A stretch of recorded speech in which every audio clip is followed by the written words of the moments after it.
Good morning, everyone. Welcome back to some. I hope you can all hear me. Yeah, please let me know if you can't. I think I've got the mic close enough to me and got used to it last week. Good. Welcome back to some for anyone new. I think there are some new faces around the table. Welcome to these hearings. They are now resumed. The first thing I'm going to do, as we have done habitually on other days, is come across to the Council for the housekeeping matters. I'll deal with that first.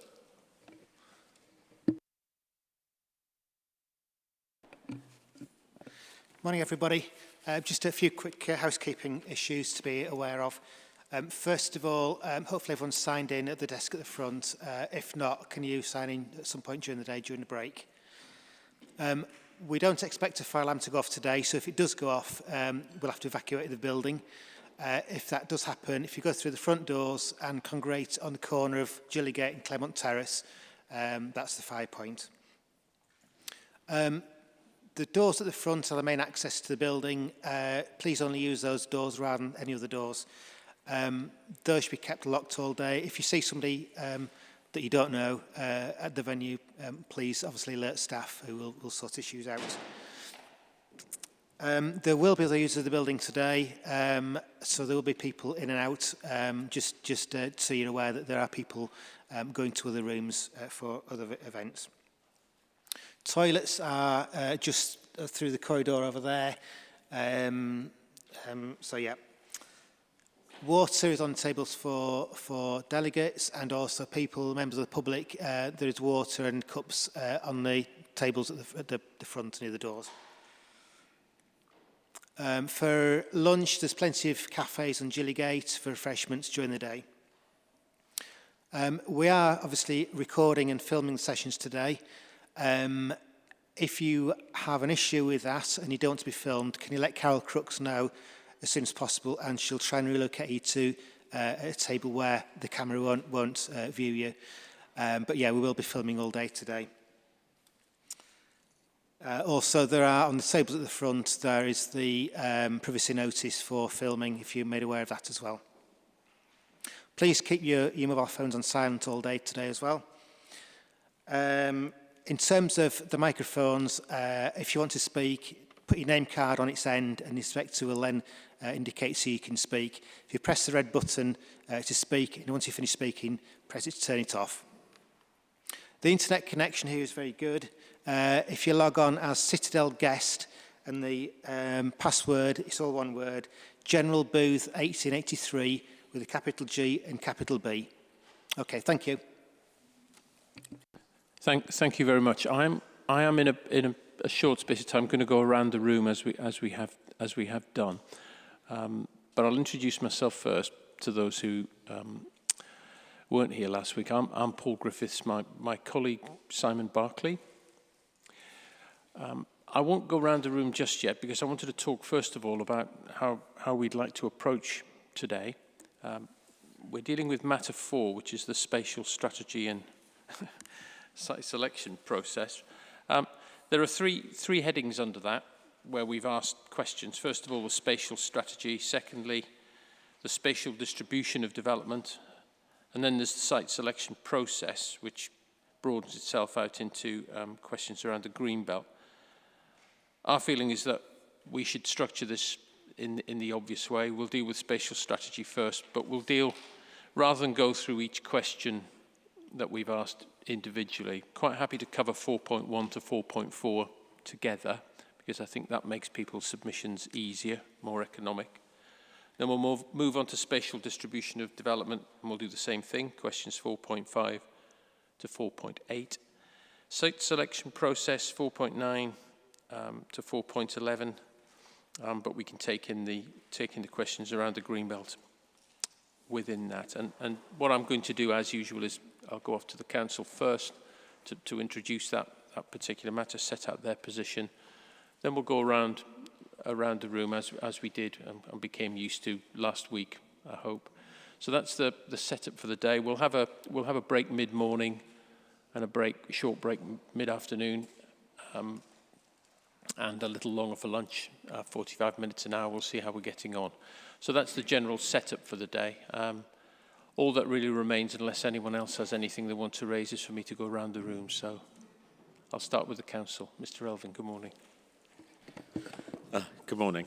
I'm David Elvin QC for York City Council, and with me is Scott Linus QC, and not here at the moment, but the empty chair is Matt Henderson, who is our junior. Thank you. Richard Wood, planning consultant here on behalf of City of York Council. Julian Ridge, Sustainable Transport Manager for City of York Council. Mark Johnson, Johnson Mowat on behalf of Red Road, Taylor Wimpey and KCS Developments. Tom Robinson from JLL, excuse me, IPIF, which is Industrial Property Investment Fund. Alistair Willis, Lichfields on behalf of Bellway Homes. Chris Maxson, DPP on behalf of various clients. Emma Winter Carter-Jonas on behalf of L&Q Estates. Neil McFerrin on behalf of the York Bus Forum. Josh Plant from Gladman Developments. Neil Jones, consultant at Rapley's, representing British Sugar. Michael Hargreaves, I'm representing York Travellers Trust, and I have with me Professor Caroline Hunter, who is chair of the trustees of York Traveller Trust, and Stephen Pittham, who is a member of the board of York Travellers Trust. Joanna Gabrielazou of JLL, representing NHS Property Services.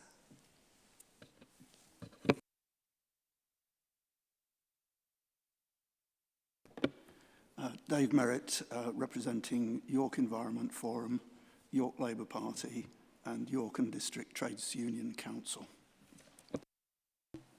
Good morning, everybody. Stuart Natkus from Barton Wilmot on behalf of Barton David Wilson Homes.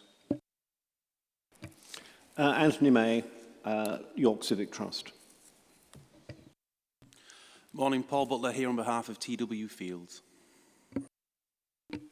Morning, Eamon Keogh, O'Neill Associates on behalf of Galtrays Garden Village Development Company.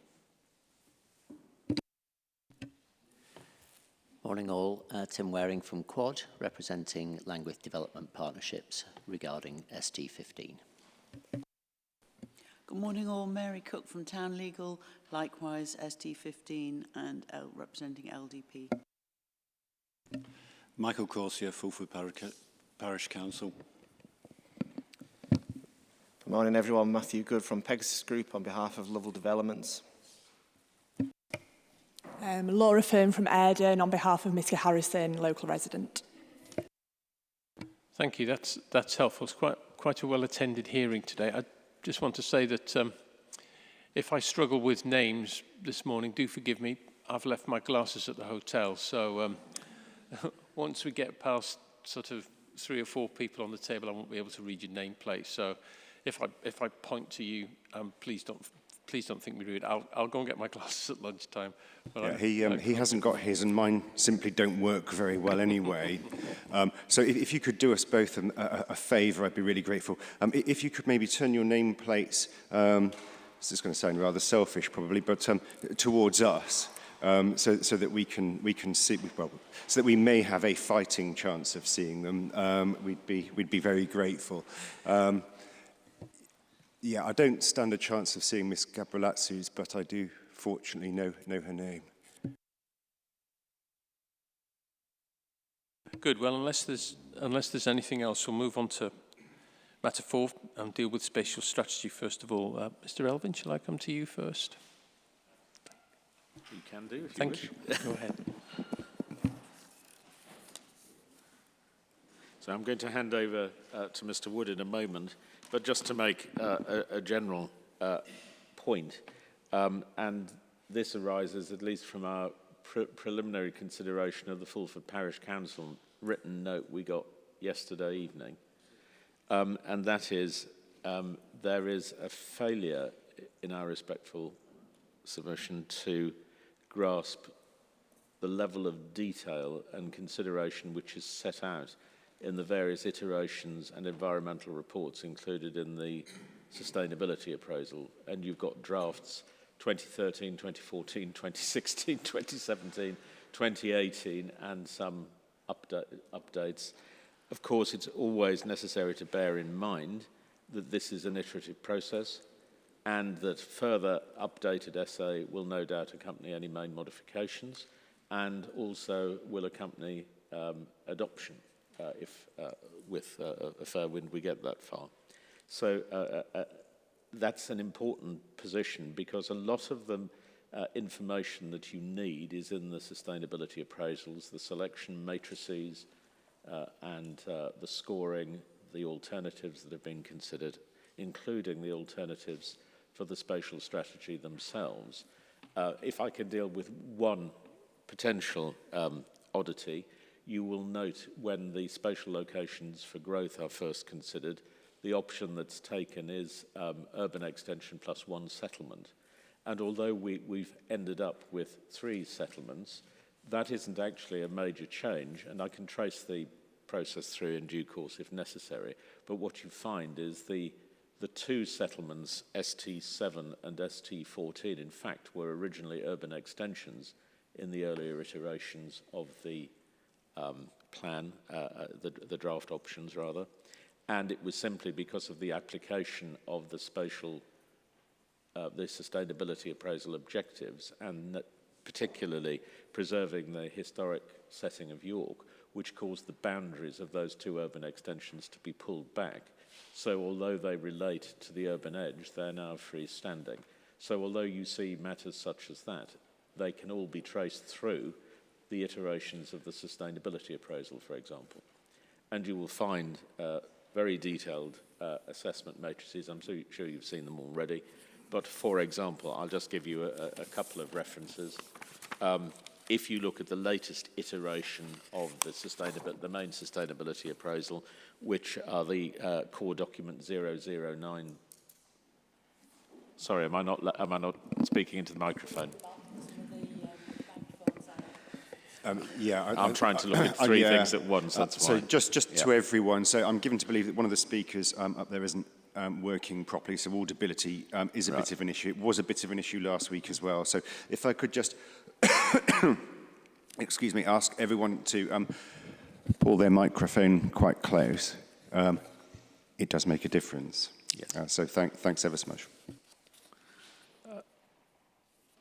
So, for example, you will see in the CD 009 series, which are the sustainability appraisal that accompanied the Reg 19 draft of the plan, you'll see at Appendix F an appraisal of the spatial strategy policies against the objectives, the 15 objectives. You'll see at Appendix G the residential and employment site selection methodology, which includes 5 criteria, although the one comprises 2 sub-criteria, but includes the environmental assets, open space, greenfield protection, and similar matters. And you'll see at 2.5 in Appendix G, there's a flow chart which shows you the process that was undertaken. Appendix H shows you the appraisal of the allocations for the strategic sites and others, and the alternatives that were considered, and each is assessed by reference to the SAOs. And then the appraisal of the strategic sites are carried out in detail in Appendix I by reference again to the 15 objectives. And then, perhaps most helpful if you're trying to trace through how things got where they were, you'll find at Appendix K there is a policy audit trail which takes you through from the 2013 draft, and indeed before, but the 2013 options draft through to the Reg 18 draft. So there's a very detailed structure and series of appraisals, and you'll find if you go back through the earlier iterations that structure is repeated at earlier stages. And if you look, for example, in Appendix K at the discussion of those 2 strategic sites I mentioned, which became new settlements, you'll see that the reasoning for that is set out there, i.e. the pulling back of the boundaries, for example, to protect the historic character of York. ST15 was always the freestanding new settlement. Its location was moved further to the east towards Elvington for reasons which are detailed in the various iterations of the sustainability appraisal, including the large number of objections that were raised in respect of the initial consultation. So that's the basic structure. So having given that, and I should say there are numerous papers underpinning it. For example, you'll find the heritage papers at the outset, and of course heritage is a key consideration for the spatial strategies here, including the Greenbelt. You'll find that they're all referenced in the initial draft essays, and you'll see that there's not just the heritage topic paper, but there are structural assessments and the like which are referred to in that paper. So there's a clear evidence base underlying those particular key features. If I'll hand over now to Mr. Wood to deal with the first group of questions. Thank you. Thank you. As introduced, it's Richard Wood for City of York Council. Going to just focus on the spatial strategy, recognising that there are clearly overlaps as we'll get through during the day on the distribution and the site selection approach.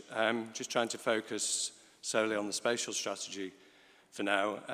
What really want to draw attention to is section 3 of the local plan, which sets out the spatial strategy approach. And really just to start with the key evidence-based considerations to ensure that the spatial strategy is evidence-based. Policy SS1 is the first policy within the spatial strategy chapter. The first part of that policy is focused on priorities, but particular priorities around quantums and scale of development. What policy SS1 does is importantly set out spatial principles which guide the location of development, and I'll come back to that shortly. The supporting justification then from paragraphs 3.2 onwards then explain the justification, to give justification for the spatial principles through the explanation of spatial shapers. The paragraphs from 3.4 to 3.12 do outline some of the key primary evidence-based documents in going through those paragraphs, but not all of the key documents that sort of form that evidence base are set out in the supporting paragraphs. Therefore, in Appendix 1 to the Council's statement for this hearing session, our MIQ statement, a more comprehensive list, it sounds a very long comprehensive list, but the primary evidence and appraisal work set out that underpins the spatial strategy is set out in that document, and there are 11 evidence documents set out in that appendix, which link across to the spatial principles and the shapers of growth. So that's the sort of key evidence base for the spatial strategy. The next area I just really wanted to focus on is the actual sort of composition of the spatial strategy and the way it works, because I appreciate there have been a number of comments, such as on the role of settlement hierarchies and things like that in different representations. So just a few points I'd like to make around the way that the spatial strategy is intended to work. So the section and the policies need to be read as a whole. It's not as if one policy, for example, SS1, gives you all the answers as to where development would take place. And importantly as well, those policies need to be read alongside and looked at with the key diagram. So what we've got in policy SS1 are those spatial principles, and really their approach is to guide and shape where development takes place, where it's directed to through the local plan. So it's really a sort of a strategic approach. What are we trying to achieve? What are the key spatial considerations for that strategy? What we then get the approach to the Greenbelt, set out a policy SS2 in terms of priorities for the Greenbelt. But then importantly, through the rest of Section 3, we get policies on strategic sites. So in effect, the identification of these strategic locations for development is done by the identification of these sites. The idea behind that approach, the sort of thinking behind that, is that this provides greater precision to the approach of the spatial strategy in being very clear about what the local plan's strategic response is to the priorities and the principles set out in policy SS1. It's acknowledged that many plans do set out settlement hierarchies, take a different approach. Clearly, the York local plan does not take that approach. It's considered that the approach that I've just outlined is more applicable to the city in providing that clarity that I've just spoke about and being clear about where development is to be delivered, that is a sustainable approach, but also identifying the key locations that are in line with those priorities and the principles. Without getting sort of overlapping too much into distribution, what in effect the net effect of that approach is, which is seen on the key diagram, is that we have this focus of development on the main urban area of York and in new freestanding settlements with some urban and village extensions. I won't spend too long on this because clearly it sort of goes into the distribution approach. I think looking at the spatial strategy approach, it's important that the strategy reflects the spatial principles that are identified in policy SS1, and it's also important that that takes a sustainable development approach, and clearly, as has already been discussed already, elements of that, the sustainability appraisal is clearly being key in that process. Picking up again, there are, in terms of the sort of focus of the strategy, picking up on a number of the statements and comments that have been made, has been clearly a focus on particularly the importance of access to sustainable modes of transport and also to services and facilities. And clearly that is an important component of sustainable development and nationally and for the city of York. What is important, though, and particularly as reflected through the spatial principles, is the environmental dimension of sustainable development in both the built and natural environments. And really what we've got a spatial strategy that's looking to take this balanced approach, but again, without straying too much into distribution, the strategy is looking to reflect the key characteristics of York, so the implications of York's historic character and setting, its compact nature, its role as a freestanding historic city within its rural hinterland, the fact that it has the key views from the ring road to the city and the relationship with the surrounding areas. So all those factors play into the spatial principles, and hopefully without going too much into the other two sessions, that's the Council's, I guess, opening summary in terms of the planned spatial strategy. Thank you. Thank you, Mr. Wood. Who would like to kick off in response?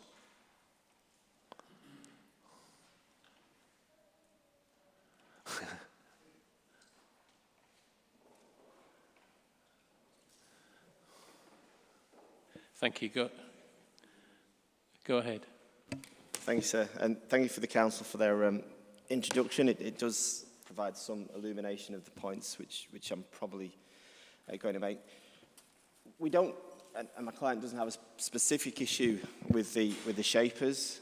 I think they're fairly self-evident in many ways in this district, and many of the strategic allocations are also fairly self-evident. The problem that we struggle with is the lack of detail on settlements outside of York itself. Now, it's fair to say that York should be the primary driver for growth, and I have no problem with that, and I fully accept that it should also be the focus for new development, obviously taking into account those shapers. The biggest issue which I have and my client has is with regards to the smaller settlements and how those are expected to grow and thrive in the future through this plan, because that's not really very clear. And I accept that the Council has decided not to go down a settlement hierarchy approach, but some form of indication as to what those settlements should and shouldn't deliver would have been useful, I think. So I use Strensel as the example because that's the example where my client has a site and there are obvious environmental issues in parts of Strensel. But that is a settlement of over 6,000 individuals with relatively good services within the centre itself, good access to and from York and other settlements, but yet in this plan has no identified growth.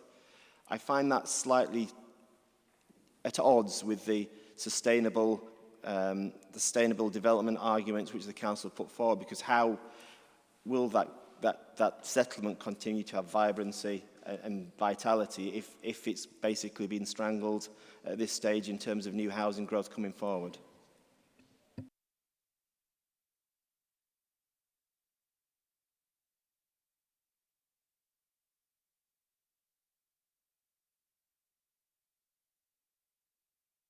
Thank you.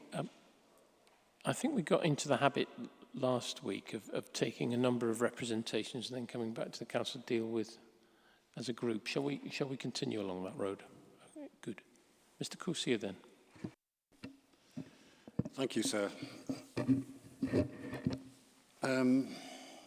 Picking up some points from last week, really, and taking those forward. We consider, sir, SS1 as a policy is not clear. It doesn't do its purpose because it doesn't provide a link between what are very high-level spatial principles and the strategic allocations. And so that was a point discussed in the Phase 1 hearings and we know led to PM55. Of course, the problem we say with PM55 is of course, it's not expressed as policy.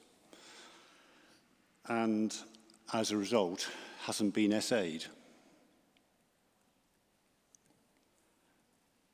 I heard the point, I think Mr. Elvin almost was conceding that may happen by saying that it could be essayed later on in the process. But where we stand now is that it hasn't been essayed,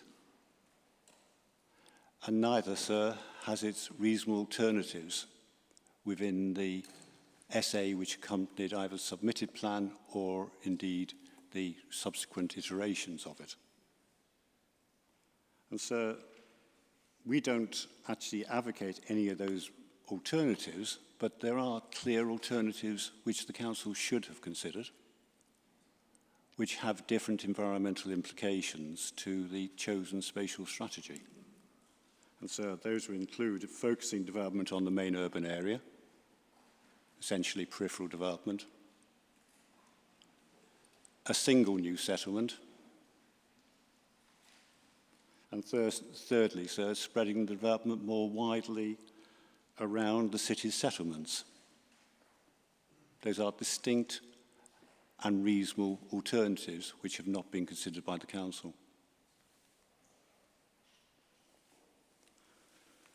And so, just to deal with the point Mr. Elvin brought up, and of course I'm expecting we'll get a paper from the council in response to mine, so that will be the point where we'll discuss this in a little bit more detail. I haven't fully absorbed everything that Mr. Corsey's paper says. That was just an initial reaction. Thank you, Mr. Elvin.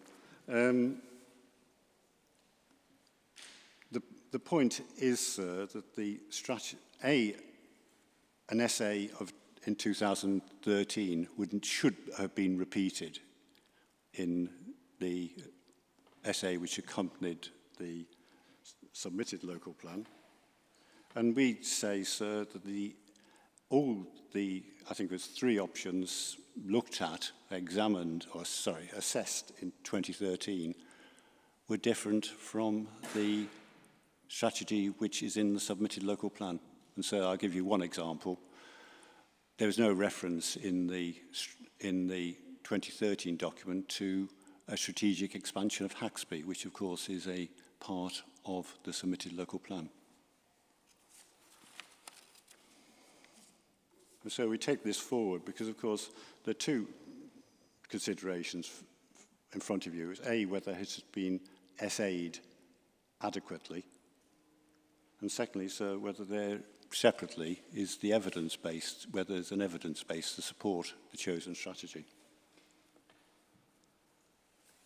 And so we say that that evidence base is almost totally lacking, either for PM55 or indeed the strategic allocations which follow it.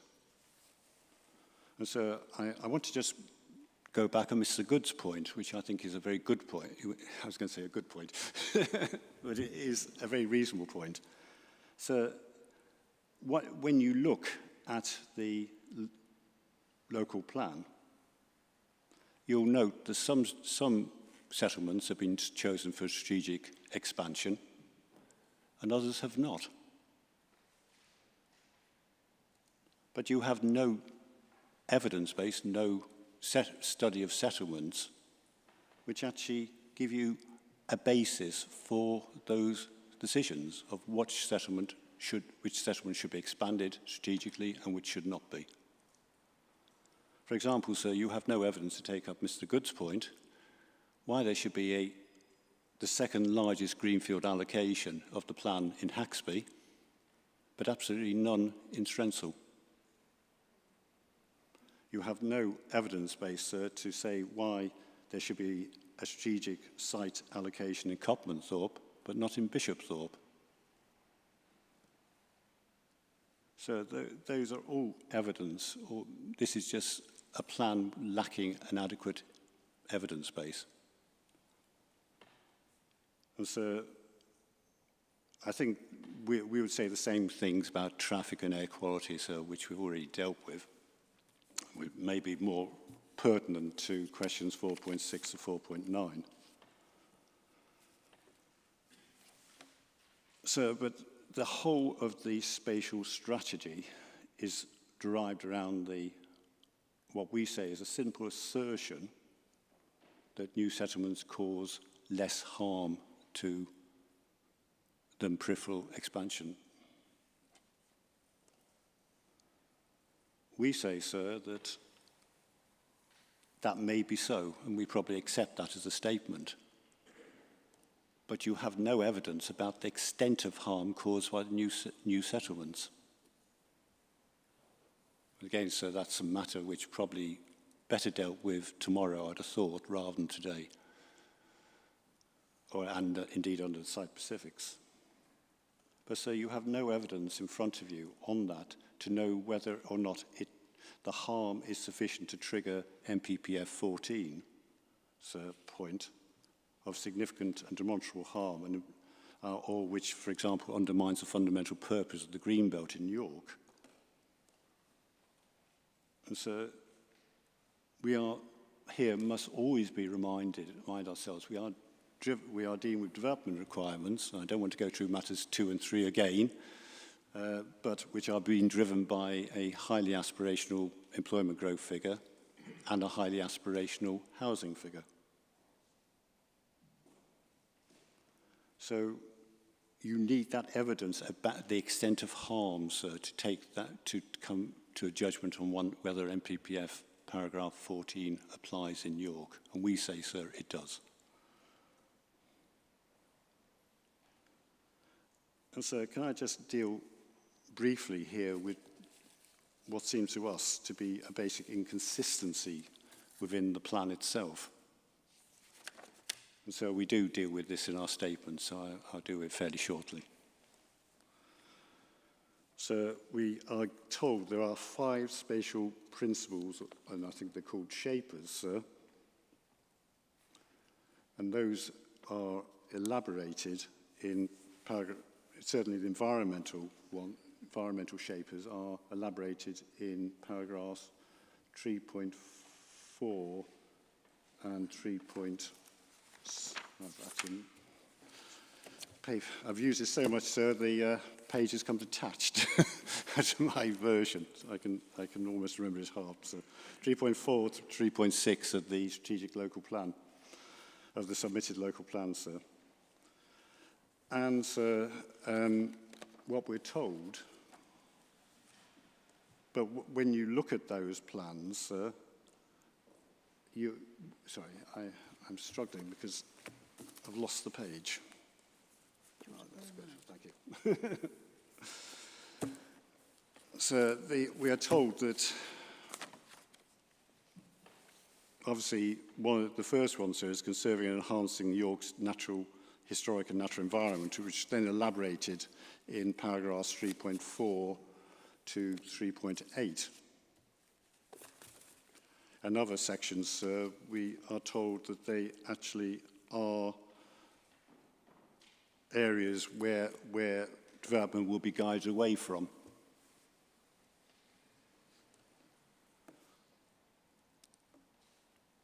But, sir, indeed, paragraph 3.5, and this is a point already taken up, sir, is that we are told that these include areas of land outside the existing Mr. Corsier, I'm sorry, could you...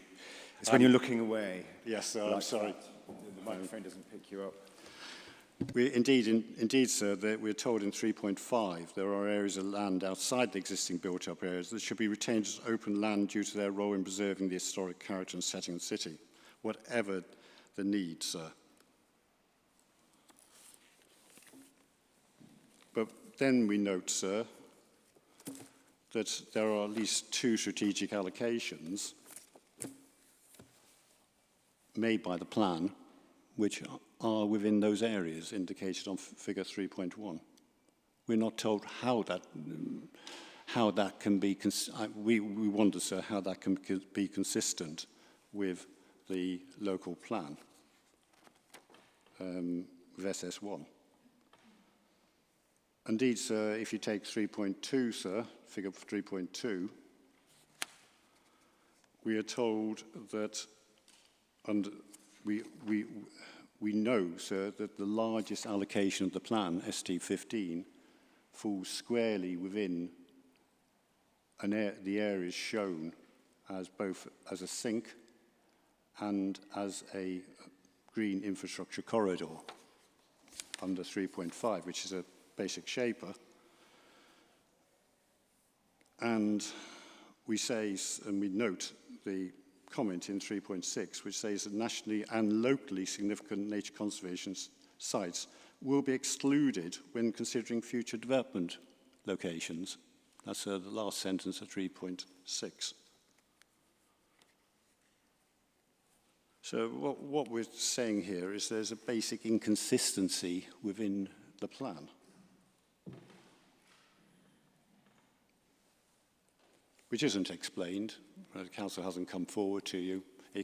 And so we're not talking about merits here. The merits we'll deal with in the phase 3. We're just saying, drawing to your attention is how the council has gone on, taken forward this local plan. And there's fundamental inconsistency. A reader here will look at this plan, sir, and say that these are areas where development should not take place, and then suddenly read later on and find that there are sites allocated in these areas without any explanation of how that process has worked its way through. I think that's sort of bleeding into the site selection process that we'll talk about later. But yeah, that is something that we want to hear about too. Thank you, sir. And then, sir, dealing with the other parts of policy SS1, sir. Thank you. So we see that one of the spatial say, I know that this has been, the PM55 has slightly altered the wording, but I don't think it actually has altered the wording. We're told that one of the spatial saves is to prevent unacceptable levels of congestion, sir.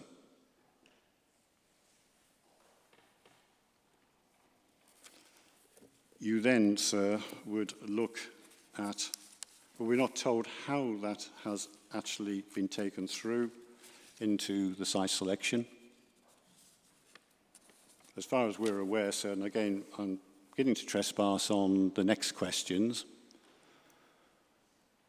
but we see very high levels of congestion caused by the plan proposals in the various tables in table 15.1 of the submitted local plan. And indeed, that's recorded in paragraph 14.15. And so that seems to be incompatible with the spatial shape, with the spatial shaper, sir. And so again, evidence, going back to evidence base, you have no evidence whatsoever in front of you of the traffic impacts of individual site allocations, however large.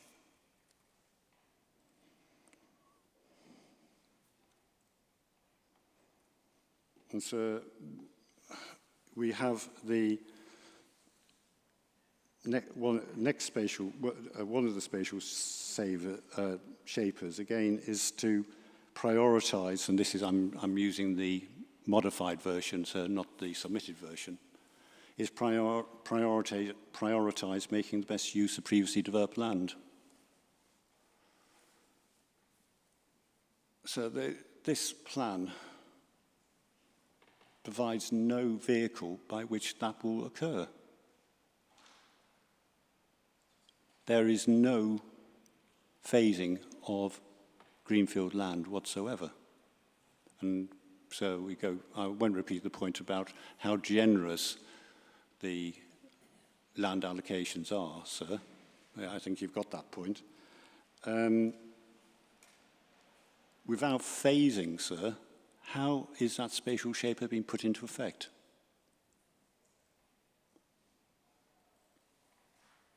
And so when we come to tomorrow, we will be making the point to you is the Greenbelt boundaries are actually contrary to the 5th Greenbelt purpose, which of course is to assist in urban regeneration by encouraging the recycling of derelict and other urban land.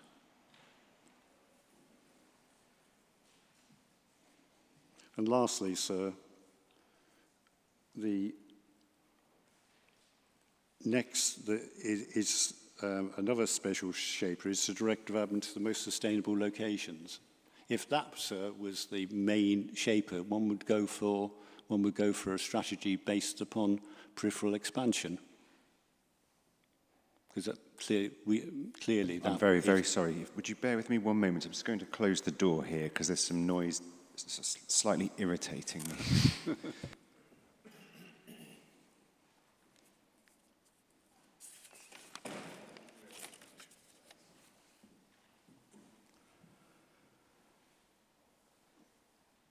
And so this goes to the question, I think that it would be commonly accepted that peripheral expansion would lead to less car travel than new settlements. I think that's is pretty commonly accepted. It's obviously where you do the balancing of the environmental and the environmental objectives against that, sir, which would be how you might come to a strategy in new settlements. But the basic point I'm trying to make is that the spatial shapers, which we're told guide the location development, don't seem to have guided it very much, sir. And it's totally unclear how that has, how the strategic allocations have actually come forward. We say, sir, they are a result of a political fudge, in effect. But that doesn't need to concern you. You have the plan in front of you. You have to judge a plan on its merits. That's all I want to say at this point, sir. Thank you. Thank you, Mr. Corsia. I wonder, Mr. Relvan, whether this is an appropriate time to come back to you. I was going to ask at this point, before I lose track of all the points. Good. Go on. There are certain fundamental flaws in what you've heard. One of which is that I don't think those making the representations have fully appraised themselves of the SA process. You will find, contrary to what was said by Mr. Good and Mr. Corsier, that the essential spatial policies about distribution of growth, urban extension, new settlement, multiple new settlements, etc., that was all considered, that was all part of the initial preferred options approach. If you look at SD 7A, and I'll just give you the page reference. In SD 7A, which is the sustainability appraisal of the 2013 preferred options draft, I think I said it might have been 2003 earlier, but I meant 2013, sorry. It's page 62 of the paper document, PDF page 63. You'll see, for example, and this goes to Mr. Courcier's point as well, the alternatives to the shapers are considered in the table there, and the options set out and the preferred option which has been reached also set out. With regard to the spatial distribution, 4 options were considered, and the preferred option is set out. And it includes points such as have been raised, such as prioritising development within and or as an extension to the urban area along key sustainable transport corridors or multiple new settlements. Those issues were considered at the outset. Now, those are factors which form part of an iterative process. Judgments were made and decisions were made, which then allowed the plan to move forward. But to suggest that the shapers were not, options to those were not considered, and options to spatial distribution were not considered, is simply wrong. And you can trace through the effect of the initial choices through the various iterations, and you'll find... I wonder if whoever's talking at the back could be a bit quieter, please. Thank you. Thank you. And you'll find, for example, in the essay for the Reg 19 draft, CD 8, you'll find a summary of the processes set out in section 1. And the idea, Mr. Coursier takes the shapers as if they're each absolutes. The shapers are all, as you will appreciate, a whole series of factors about which judgments have to be made, looking at matters of sustainable transport, looking at matters of impact on the countryside, looking at matters of impact on the historic character of York and its setting. And you will see those when you look at the matrices by which both the sites and the alternatives have been assessed. It's done by a slightly refined traffic light system, but you can see not every site scores green on every shaper. That would be an unfeasible and unrealistic approach. What the council has done is it takes the shapers as just that. They are shaping the decisions as to where development should go, but each of them is not an absolute. They are matters which have to be weighed against each other and judgments reached, and that is precisely what was done. And so, for example, in CD8, the strategic assessment, the sustainability appraisal for the draft 19, the Reg 19 plan, you will see, for example, and this is only an example, at table 6.2, a summary of the strategic sites appraisal, and it goes through each of the strategic objectives and indicates where they are best met and where they don't best meet those objectives. And judgments were reached. So it's not right, as Mr. Coursier says, to say these matters were just ignored. They weren't ignored, but judgments have to be reached. And that is what was done, and it was done transparently and consulted upon. The fact that Mr. Coursier would prefer, and the parish council are focusing on certain shapers which are suitable to their position is neither here nor there. The council's got to take an overall view, and that was done. Thank you.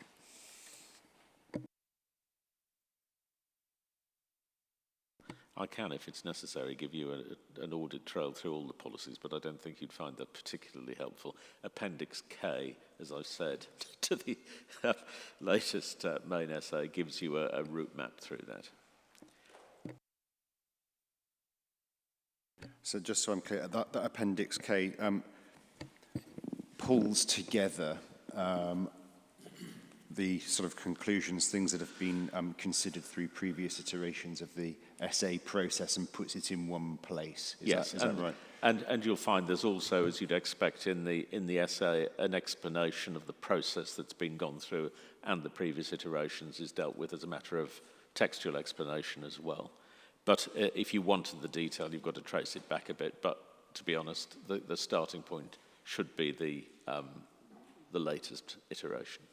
Thank you. Just for one point of clarity, has the council taken all of the shapers as being equal, or has there been any sort of weighting applied, or is it just a matter of judgment with all of the shapers as equal factors? I'd hesitate to say they've all been taken as equal. I think a judgment has to be applied, but Mr. Wood can assist you further. I don't think they have all been taken as being exactly equal. I think balance has to be struck between the different shapers and the principles.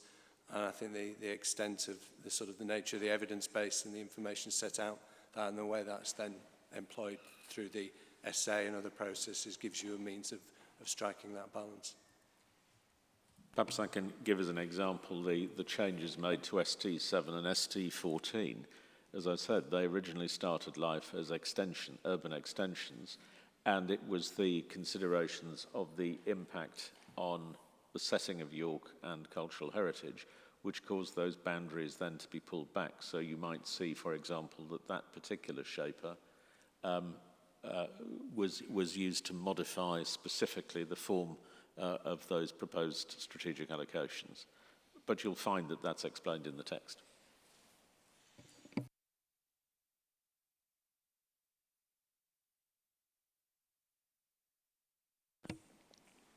You've both still got your nameplates up. Go on, let's go one more time. Very brief, sir, from myself at least. It was just to make sure that you weren't misinformed about what my comments actually were, sir. I didn't say at any point that I disagreed with the shapers. The point I made, sir, was around the role of settlements and the fact that some settlements would no longer receive growth through this. Now, I won't go into it, sir, because we have site-specific issues later on in this process, and I'll leave those issues till then. But it's fair to say that some settlements, such as Strensel, I'll use Strensel as an example again, because it's one which I'm fully aware of, did originally, when the plan was submitted, have an allocation. Now, that wasn't my client's. But because that settlement has no role as such, it was then deemed that that settlement needed no further allocations, which was the point that I struggled with, sir, and that's never been clarified as to why that was the case. So it wasn't about the shapers. I never said that. I actually said I agreed with those shapers. Sorry, Mr. Good, I was dealing with your submissions with Mr. Courcier's together. I wasn't suggesting that. That was largely targeted at Mr. Courcier. I presume that was the case. I used my name, Mr. Elvin, but if that's the case, then fair enough. I will take that. I'll take that. It was more of to make sure you're aware of my situation, sir. If just so Mr. Good's aware, the answer that I gave that was targeted at him was to say that those other options, for example, expansion in other settlements, was considered and was one of the four options for spatial distribution. Page 62 of the 2013 sustainability appraisal. It was option 2, development in the villages, for example. But so that was my answer to Mr. Good. It was already dealt with, and the options had been considered, and the preferred option taken at that point. Okay, we can come back to those points. Mr. Courcier, then. Thank you, sir. In response to Mr. Elvin, I think there's a basic point here, sir, which I think you need to go away and consider. We say PM55 is an essential part of the plan. It is, although it's written as explanatory text, it represents the vital policy link between the spatial shapers and the strategic allocations. As a statement of policy, sir, it should have been essayed in this version of the plan. Reliance on what may or may not have taken place in 2013, sir, is not adequate. So otherwise, you would just have an essay at submission stage, just referring back to previous essays, sir. That hasn't happened for any other policy statements. So it's a basic principle in front of you, sir, which you'll have to come to a decision on. Sir, but taking the point that the spatial shapers, sir, are... Sorry, Mr. Corsi. Just to pick up on that point, Mr. Alvin. Yeah, so my colleague has had the pleasure of reading Mr. Corsier's note. I haven't as yet. But is this point something that you would pick up in your written response? I will be picking it up in the written response, but the short answer is that change to the text doesn't change the policy. It's an explanation of the policy. It's not new policy. And Mr. Corsier is inflating it beyond its status with respect. We're not seeking to change policy by that textual change, just to explain it. Of course, if you take a different view, then it may be necessary to promote a modification, but that's our position at the moment.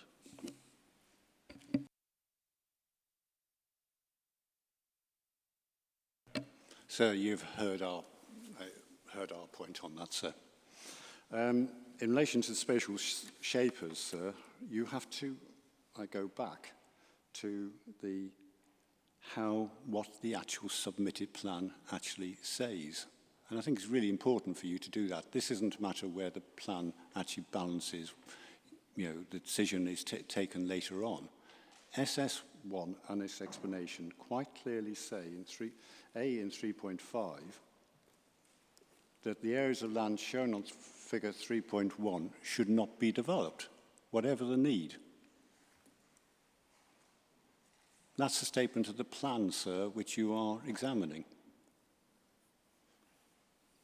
Similarly, sir, 3.6 makes the explicit statement that locally significant nature conservation sites, along with appropriate buffers, will be excluded when considering future potential development locations. These are statements, sir, which, as I say, of the submitted plan. And they are inconsistent with the later allocations made in the same section of the plan. That's a fundamental point, sir. And I think that's all I want to say at this point, sir. Thank you, Mr. Corsier. Is there anything there you want to deal with now, Mr. Elvin, or shall I move along? Gentlemen up the far end of the room. I'll deal with the three of you.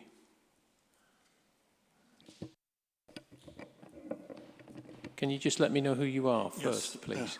Dave Merritt, speaking on behalf of the York Environment Forum and York Labour Party in this particular instance. The 2012 NPPF, rightly in our view, puts enormous emphasis on achieving sustainable development. But it's clear to us that the Council has not really grasped what that means in practice. And most of the flaws in this plan that we've flagged in our submissions follow from that.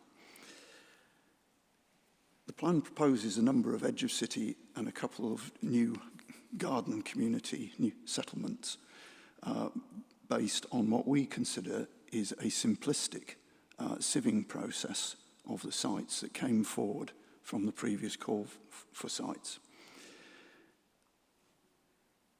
We do not think adequate consideration has been given to scale issues and what are actually the minimum sizes of new settlements, but also of edge of city settlements to generate adequate population bases to ensure the economic provision of the full range of service and facilities to make those new communities viable and sustainable. The problem is compounded by both the relatively weak policies in spatial policy SS1, some actually weaker than the NPPF, but also by the sustainability appraisal, which is too broad brush. The tests are not adequate to demonstrate and deliver what what would be genuinely sustainable development.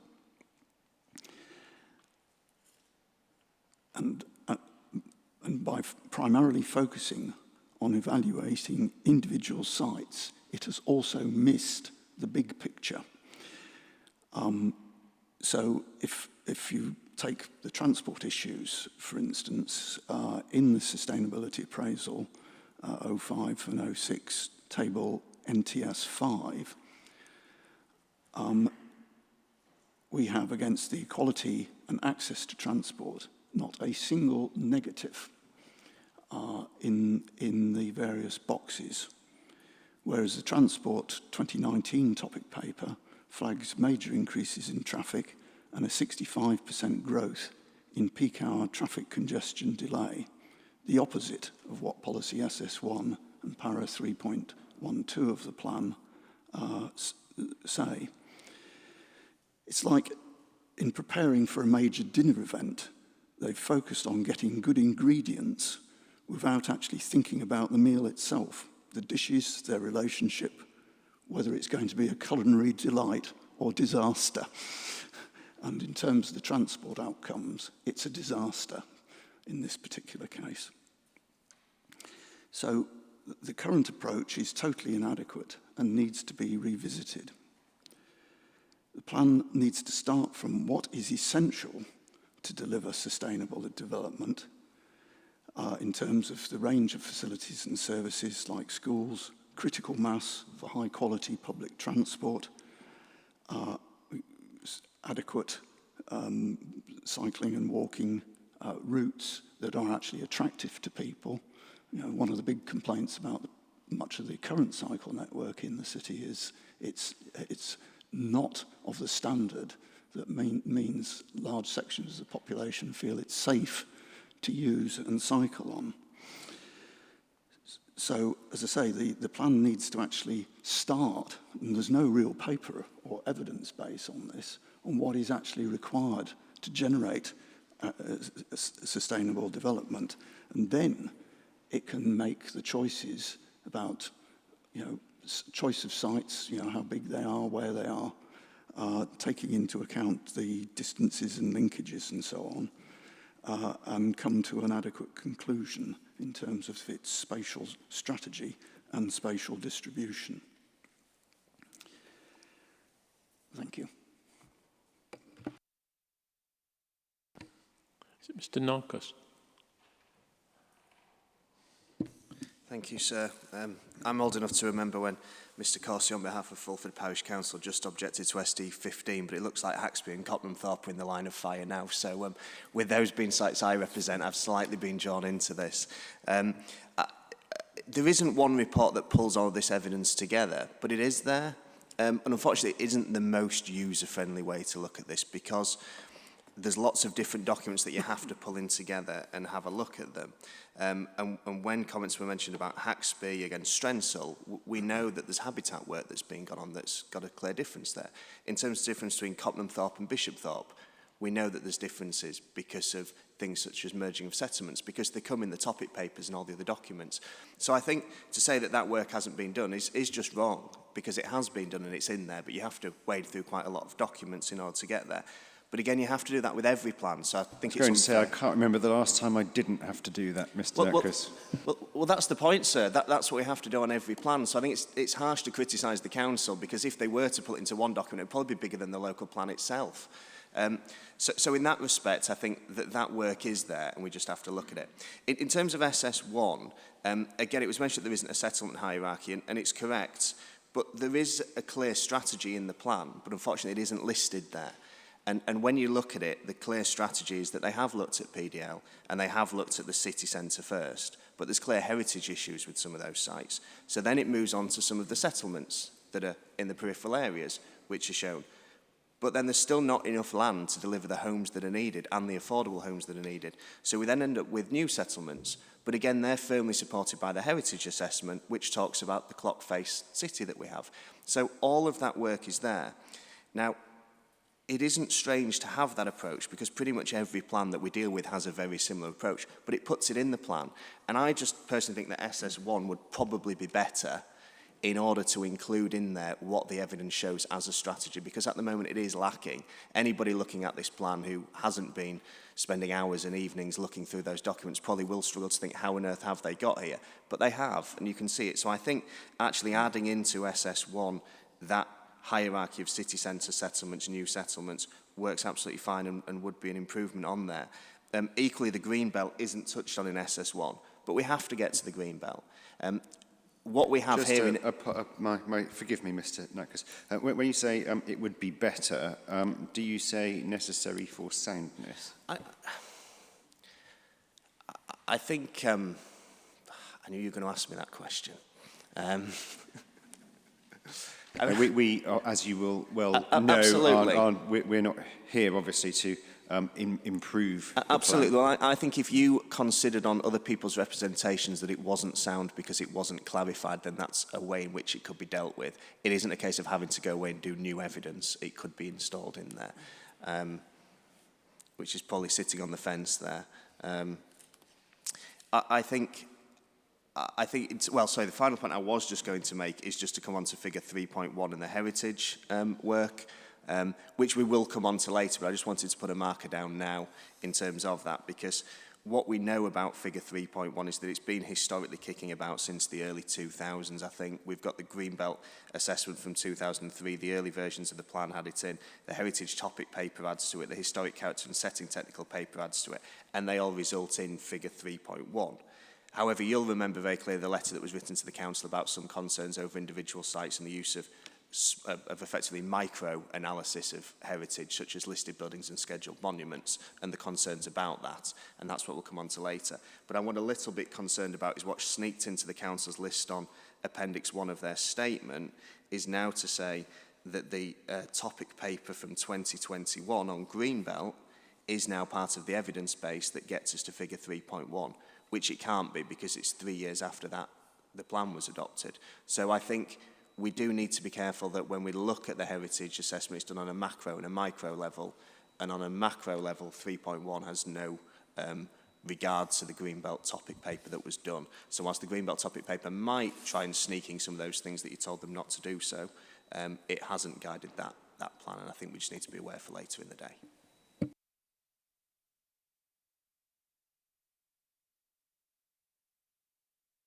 Shall I take one more? Yep. The gentleman next to you. Can you just introduce yourself, because I can't? Of course, thank you, sir. Anthony May, York Civic Trust. And perhaps I can just preface my remarks with an apology that I wasn't, for illness, able to join you last week. I would have said then that the Trust is committed to securing a local plan based broadly on the current draft, but we do want to help the Council resolve the weaknesses and internal inconsistencies which at the moment make it less than sound. I wanted to address one specific aspect with, in relation to SS1, an issue which we feel has not been addressed at all in the site selection process, and that's the minimum settlement size for any new freestanding community. And we've heard that we've had a move from urban extension to freestanding settlements. There are now several analyses that point to a minimum population of around 15,000 to achieve this. Yet even ST15 has, we estimate, only a population of about 8,000. Which is too small on a continuing basis to support a commercial bus service or a secondary school. It's interesting that when one looks at DHCLG in 2018 or the Town and Country Planning Association more recently, they're talking about figures of 25 to 30,000 population. Our strong feeling is that it would be better to see the two largest sites, ST14 and 15, expanded to that sort of population size that does make them reasonably self-contained. There is a real danger at the moment that what we will end up with is dormitory communities with extensive travel generated, quite possibly to places other than the centre of York. And we need to make sure that instead they are living communities which help, by the way that they operate, the mix of development, the density of development, to reduce the impacts on the rest of the city. That's the main point I wanted to make at this stage. I just wanted a point of clarification, if I could. You'd said in the introduction that you were extending this part of the discussion to your questions 4.1 to 4.5. I did have some quite extensive comments on your question 4.4 in the list, which relates to the issue of sustainable transport. I'd be very happy to address that now if you would like me to do so. I think I was going to deal with 4.1 to 4.4 together. So if it relates to 4.4, off you go, yeah. Thank you. Well, if you can give me a moment, I'll do that. The question you ask there is how does the plan deliver the spatial principle of sustainable modes of transport and a pattern of development which avoids excessive congestion. The evidence we have for this is the 2019 transport topic paper, and as we've heard already, that predicts that planned development will increase trip making by 20 to 25%, travel time by 35%, and congestion by 65%. That directly contravenes policy SS1, which specifies preventing unacceptable levels of congestion, and para 312, which states that new development should not lead to increased congestion, facilitate use of sustainable transport, and minimize future growth of traffic. Our concern is that the transport topic paper is incomplete as required by the Department for Transport in its 2015 guidance for NPPF 2012. Because the department asks not just that the council predict what would happen in the worst case, but what it can do about it. What it can do about it in terms of reducing the need to travel, what it can do about it by supporting active travel, what it can do about it by providing for better public transport. And our concern, one of the really serious inconsistencies as we see it in the current plan and its analysis, is that that analysis has not been carried through. It could be. We have already offered to help in doing that. And we argue that by the time you, sir, come to the transport policies in phase 4, we really need to see that analysis.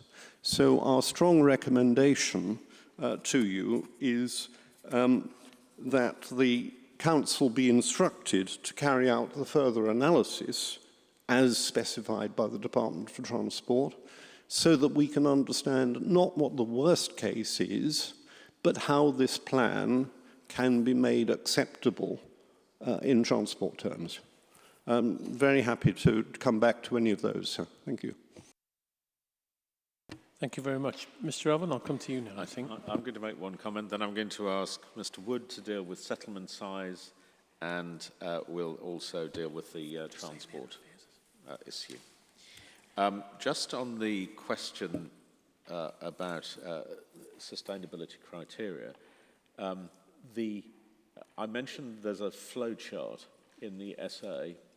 The latest version is core document 9A, Appendix G, section 2.5,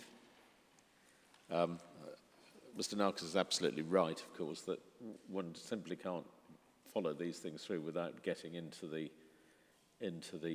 wood of the material. But you'll see there is a flow diagram of